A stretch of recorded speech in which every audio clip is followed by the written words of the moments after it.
ஒரு சிலருக்கு வந்து பருத்தி வீரன் மாதிரி முதல் படத்திலேயே அமீர் சார் மாதிரி அப்படி பெருசாடி வந்துடுவாங்க. விக்ரமன் சார் மாதிரி புது வசந்தம், எனக்கு ஆனந்தம் மாதிரி.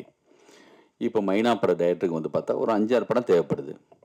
சமுத்திரகனி சாருக்கு 2-3 படம் தேவைப்படுது நாடோடிகள் எடுக்கிறதுக்கு. ஆனால் அந்த முயற்சி விடாமல் தொடர்ந்து ஓடிக்கிட்டே இருக்கிறது இல்லை. இது அப்படி இப்படி இப்படின்னு சொல்லிட்டு நல்லா சொல்லுவான்.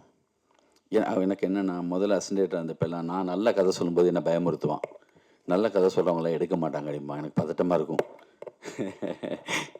அதே மாதிரி ஒரு நல்ல இடத்துல போய் அசிஸ்டண்ட்டாக சேர்ந்ததுக்கு பிறகு ஒரு பெரிய கம்பெனியில் சேர்ந்தான். அப்போ ரூமுக்கு வருவான், வந்துட்டு சொல்லுவான், நீங்களாம் ரூமுக்குள்ள உட்காந்து பேசுவீங்க, நாங்கள் ரூம் போட்டு பேசுவோம் அப்படின்பா. நீங்களாம் பார்க்கில் தான் உட்காந்து பேசுவீங்க, அந்த தீப் பார்க்லேயே ரூம் போட்டிருக்கேன்னு சொல்லுவான்.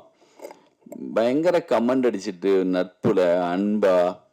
இங்கே இந்த சென்னை வந்த புதுசுலேருந்து யாரோ என்னென்னமோ முயற்சிகள் இருந்துகிட்டே இருக்கும். ஒரு சிலருக்கு உடனே அமைஞ்சிருது, ஒரு சிலருக்கு வந்து அந்த தவிப்பில் ஒரு காலகட்டம் எடுத்துக்குது.